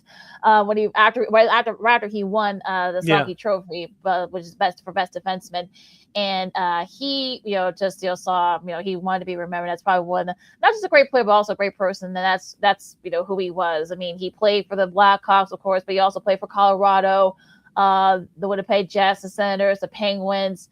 113. He played in 113 Stanley Cup games and such. Of course, he called. If you guys remember that great radio call from the first Blackhawks championship against Philadelphia, with John Weideman, and just a really great, just a really great showing that there. Shout out to Alec Martinez who did the television part of that. That game against Dallas. I saw a little bit that he actually did a really good job. So hopefully we'll be seeing him do more games. I know, of course, Blackhawks fans haven't forgiven him for that goal that he scored in that Game 7 against when he played for the 2014, Kings. Yep. When he played for the Kings in that Game 7. Yeah, I know people haven't forgiven him for that, but but he did a great job. He's been doing great stuff on television and radio. Hopefully he'll be doing more games for that. But back to Murray, but yeah, I mean, everyone said that he was a transfer. All the current players, I know Connor Bedard was very emotional. Ryan Denault was very emotional as well. So I know they're gonna wear little patches on both their helmets and in their jerseys. They're gonna be playing their first game at the UC tonight against the Mammoth. That's gonna be on ESPN Plus. So you guys check that out. I know it's gonna be a moment of silence, and then they're gonna, the Blackhawks do a really great job. So I'm sure it's gonna be a moment of silence. I know that they're going to want to win this game for him, for Murray. I know, I'm sure some of his family is going to be out there as well. So, a tough, because I said on both Twitter and on IG that he was one of my favorite players. He was a great player on those Blackhawks teams in the 80s and in the early 90s, and just a really great man. And it just cancer sucks. That's all I can say about that. Yeah, I couldn't agree with you more. And as I said on my Twitter X post yesterday, forever a Blackhawk. So I know there was a couple other players that wore number 19 before Jonathan Taves, after Troy Murray wore number 19. But I think it's a no-brainer, LaKeena. I think number 19 is going to get retired because of Jonathan Taves, but it should be him and Troy Murray together when number 19 goes up at the Raptors at the United. So I think that's a no-brainer right there. So as we talked about, Troy Murray was that veteran guy. You mentioned about all of the teams that he played for, especially with Ottawa. He was one of those veteran guys to help those younger guys transition over from the minor leagues and college into the hockey world. And I know Stu Grimson, who does work for the NHL Network, and he did the pregame show yesterday with a friend of the show, Pat Boyle on CHSN side. He echoed those same sentiments. So Troy Murray, like you say, was a constant professional, both on and off the ice, and that part of it should be remembered forever. Like you say, it's going to be emotional one out there at United Center tonight. The Blackhawks going to pay heroes a tribute to him, and let's see if the Blackhawks could put out a good 60-minute effort in honor of him tonight. And coverage on that in that game will start with the pregame show locally here in Chicago on CHSN at 7:00. Puck drop is just after 7:30. So it should be an interesting night tonight at the UC. I was just laughing about he always said that, hey, look, with the number 19, he said, look, I wore it first. I know that Taves did accomplish a lot more, but remember, I wore it first. So you wonder, hopefully that down the line that maybe I'm sure Taves will be okay with it, but do like a combo like your jersey retirement with Taves' his family and with Troy's family, and just have like a name, both their names on there too in the jersey. So hopefully, I'm sure the Blackhawks will accommodate. I'm sure they'll do just that. I think that Danny Wirtz will make sure that happens. Yeah, so like we said, number 19 should never be worn again. We say it because of Jonathan Taves, but we echo those same sentiments because of Troy Murray as well. So number 19 should never be worn again. And I think, like you said, the Wirtz family will do the right thing. Whenever Jonathan Taves hangs it up, whether it's this year, next year, whatever, when he retires, that number 19 should go with the Raptors, to the Raptors at the UC with both those names side by side. All right. Rest in peace to Mr. Murray, and thoughts and prayers go out to him and his family, all the Blackhawk family, all the teams he played for in the NHL family. I know they're going to be doing some stuff for him, I think, throughout the week. Yeah. You're listening to Second City Sports on Sports Zone Chicago City. LaKeena here with you. Here's a story before we close it out with the old school TV Monday. I wanted to get your take on this if you saw this over the week. I was going through many articles yesterday. We talked about MLB.TV, MLB, and getting half the league has their games produced by MLB for this year. Of course, they're talking about centralizing a package down the road to get all 30 MLB teams in there. It looks like the NBA may be doing the same thing as early as next year because the NBA's 13 teams are still on FanDuel Sports Network. Of course, that network is going to shut down after the basketball and hockey seasons are concluded. Of course, that network is not going to exist anymore with baseball, as I mentioned, since all those teams that were on FanDuel Sports Network, they're now going to be part of the MLB.TV production or having their own network.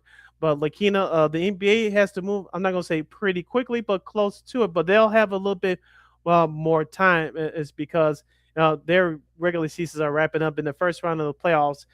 They'll have allow local coverage of the playoff games. But the NBA, their plans have been screwed up almost a year ahead of schedule as well. The NHL hasn't really said anything yet, but the NBA, it looks like they're heading that same direction as Major League Baseball. Yeah, I think that's definitely kind of like the way of the world, if you will. And yeah, I'm wondering, like, if there's going to be a plan for it. Are they going to make sure that every body, are they going to make sure they get access to that, or they're going to make sure that that they'll be able to get it, whether it's your streaming or through an app or something, because you want to get as many people to watch your games as possible.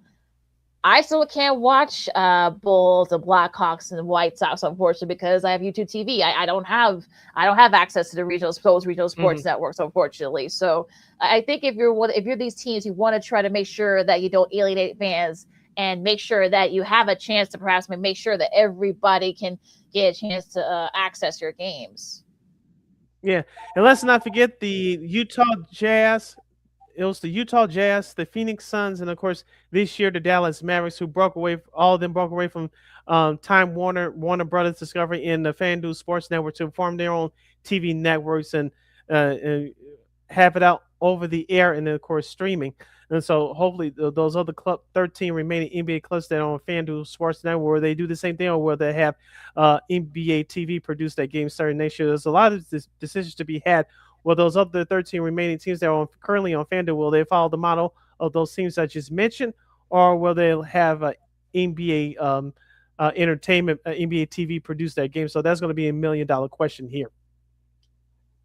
Yep, going to be very interesting to see what happens there, because I really think that this is going to be one of those things where, unfortunately, this is going to be the way of the future. You're going to be seeing teams that are want to try and perhaps make sure that they're going to be getting away from the regional sports networks and going to do their own thing, which, look, for the most part, has paid dividends for some teams. So I'm sure other teams are going to be following suit.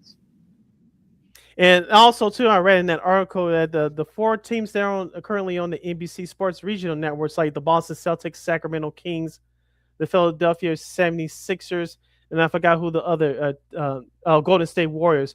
Those teams could be on the move as well, so to join the NBA in their centralized streaming package. So this story is far from over. We're just getting started, so we'll see what happens down the road. They'll have a little bit more time to prepare for their next move, unlike baseball. Yep, going to be very interesting to see. We're going to be talking about this a lot more, folks, so I can't wait to see what happens there. This is Second City Sports on Sports Social Chicago. LaKeena, McGee, Steve Brown with you. Anything else on your mind before we go to Old School TV Monday?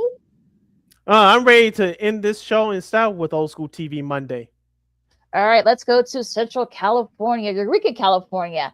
That is for just the 10 of us. That's right. This show was actually the spinoff of Growing Pains under the same production company, Gunselman and Marshall Productions. it lasted about 2.5. Okay, 3 seasons might be a bit of a stretch because the first season was only 6 episodes. But look, it still lasted.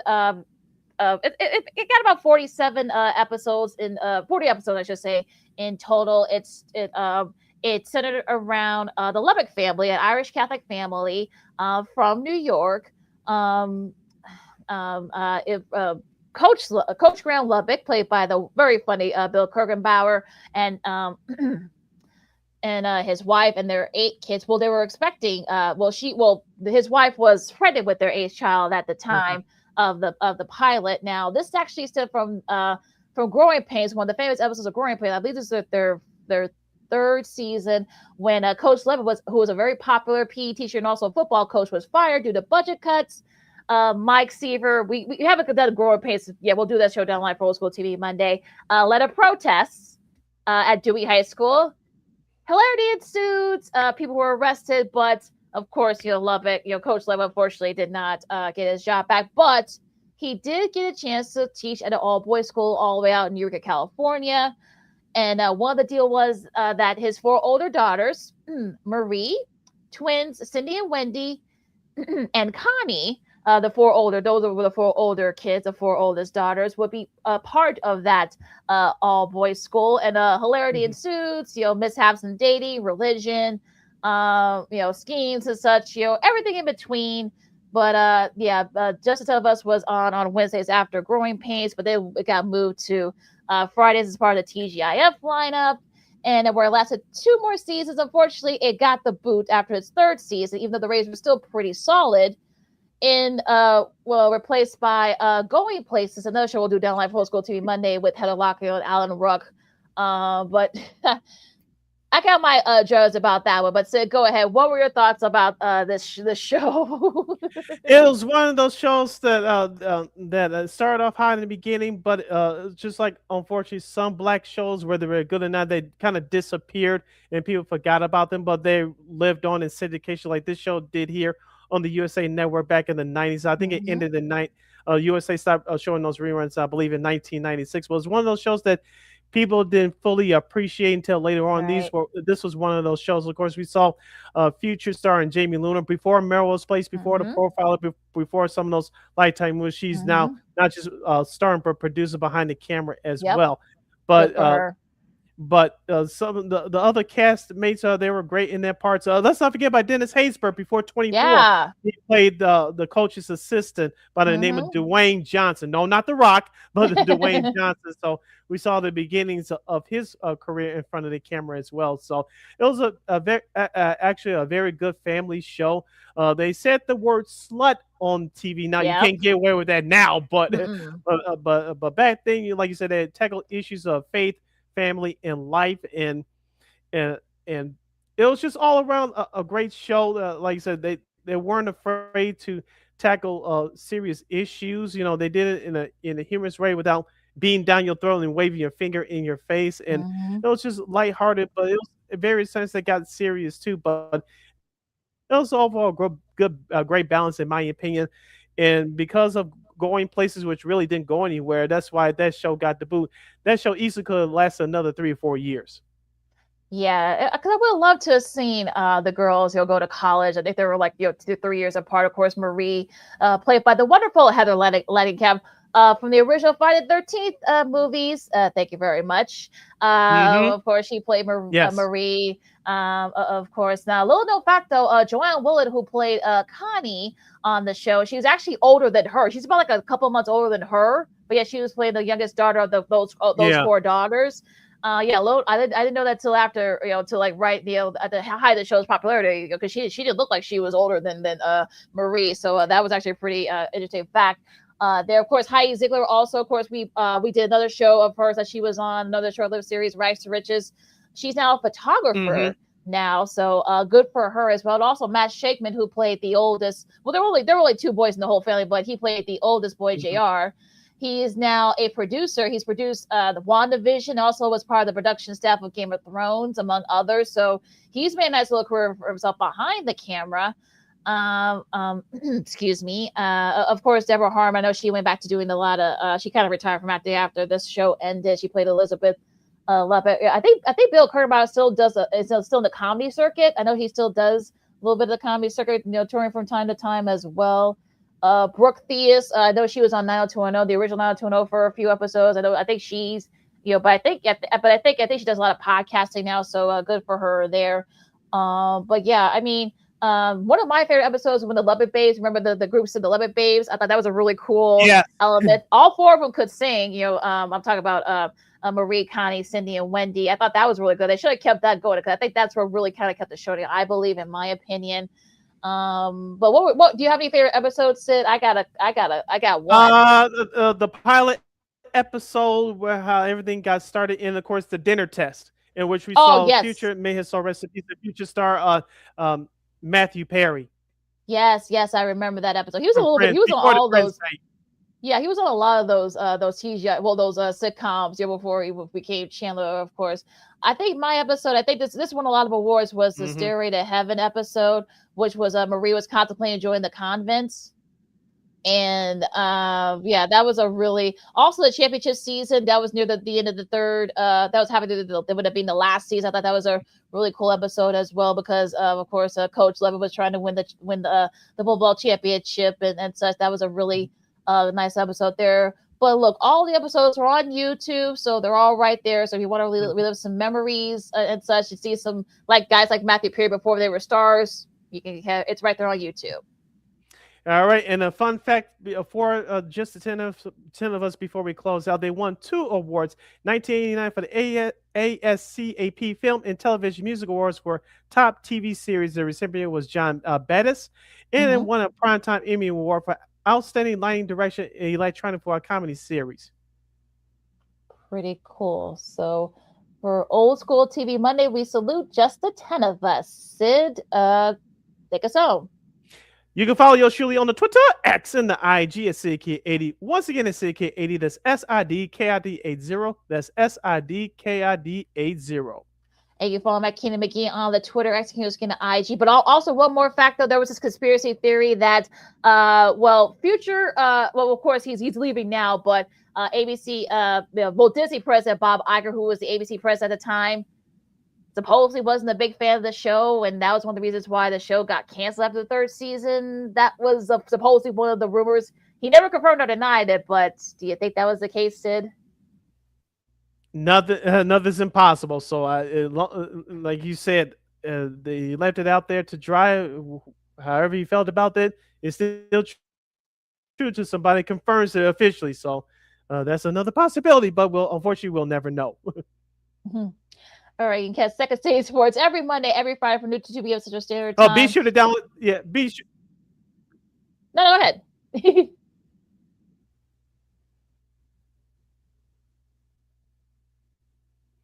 Yeah, be sure to download that Sports Zone Chicago app wherever you get your apps. Please follow Sports Zone Chicago on all social media platforms: so Facebook, X, Instagram, and YouTube. And thank you very much in advance for your support.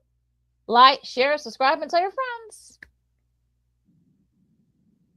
Yes, LaKeena was just saying, be sure to catch Second City Sports live in living color every Monday, every Friday from 12:15 to 2:15 p.m. Central Standard Time, right here on Sports Zone Chicago. One more again, as the kids would say. Be sure to catch Second City Sports live in living color every Monday, every Friday from 12:15 to 2:15 p.m. Central Standard Time, right here on Sports Zone Chicago.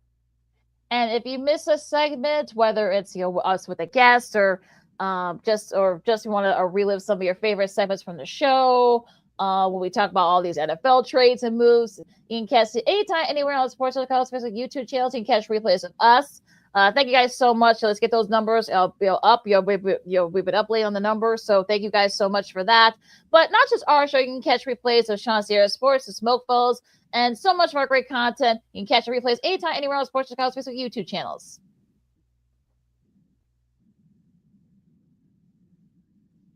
And we will provide. Enjoy all the conference tournament plays as it's about to start. As it gets into full swing, of course, with the big tournament starting tomorrow, both the men's and the women's side. Also, baseball, if you're into WBC, you can catch, of course, the U.S. and Mexico coming up tonight at 7 on the Big Fox Network. And so much more, of course, NBA, NHL, and it's all right there for you. For Sid over here. I'm LaKeena of Second City Sports on Sports Chicago, and we'll see you guys on Friday. Doing it the best I can. Holla!